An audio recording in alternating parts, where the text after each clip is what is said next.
இன்றைக்கி நான் வந்து மண்பாண்ட பொருளில் வந்துட்டு கப்பு வாங்கியிருந்தேன். அதை உங்களுக்கு காட்ட போகிறேன். இது வந்துட்டு நான் ஏற்கனவே போன வருஷமே இந்த கப்பு வாங்கிட்டேன். இது ஒரு 100 ml பிடிக்கும். இது கூட சேர்ந்து ஒரு மண் பானை ஒன்று வாங்கியிருந்தேன் வெயிலுக்கு. அதுக்கு யூஸ் பண்ணுறதுக்கு அந்த கப்பு வாங்கியிருந்தேன். இப்போ காட்டிகிட்டு இருக்க கப்பு வந்துட்டு இப்போ ஒரு 6 மந்த்து முன்னாடி வந்து வாங்கினது. 2 கப்பு வந்துட்டு 90 rupees அப்படி சொல்லிட்டு வாங்கினேன்.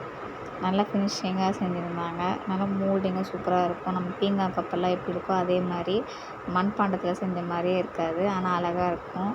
உள்ளேயும் பார்த்திங்கன்னா நல்லா வளவளன்னு சூப்பராக பண்ணியிருப்பாங்க. நைஸாக இருக்கும், சாஃப்டாக, நல்லா சூப்பர் ஃபினிஷிங்காக இருக்கும். இது தான் இப்போ யூஸ் பண்ணிகிட்ருக்கேன். நல்லாவே இருக்குது, சூப்பராக இருக்குது. அதை உங்கள்கிட்ட ஷேர் பண்ணலான்னு சொல்லிட்டு காட்டியிருந்தேன். உள்ளே பாருங்கள், நல்லா உள்ளேயும் நல்லா வந்துட்டு நல்லா சூப்பர் ஃபினிஷிங்காக பண்ணியிருப்பாங்க. இந்த டிசைனுமே நல்லா சூப்பராக இருக்கும். இதுலேயுமே டார்க் கலர் இருந்துச்சு. நான் டார்க் கலர் வாங்கலை, எல்லாமே லைட் கலர் தான் வாங்கியிருந்தேன். சூப்பராக இருந்துச்சு. தேங்க்யூ.